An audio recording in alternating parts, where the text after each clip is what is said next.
चला, आज जुनं वर्ष संपलं, म्हणजेच आयुष्यातून एक वर्ष वजा झालं आणि त्या वर्षासोबत काही आठवणी हसत निघून गेल्या, काही डोळ्यात पाणी देऊन गेल्या, काही लोक दूर झाली, काही नवीन लोक आयुष्यात आली, तर काही आठवणी मनात कायमच्या कोरल्या गेल्या.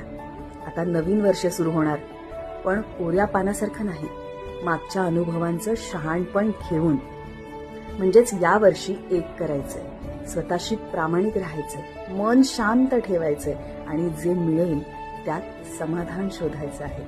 येणाऱ्या वर्षात संघर्ष असणारच आहे, पण यावेळी आपल्यासोबत गेलेल्या वर्षाच्या अनुभवांची शिदोरी देखील असणार आहे. त्यामुळे आयुष्यात काहीतरी चांगलंच घडेल ही भावना मनात घेऊन एक नवीन पाऊल टाकूया नवीन वर्षात, हो ना?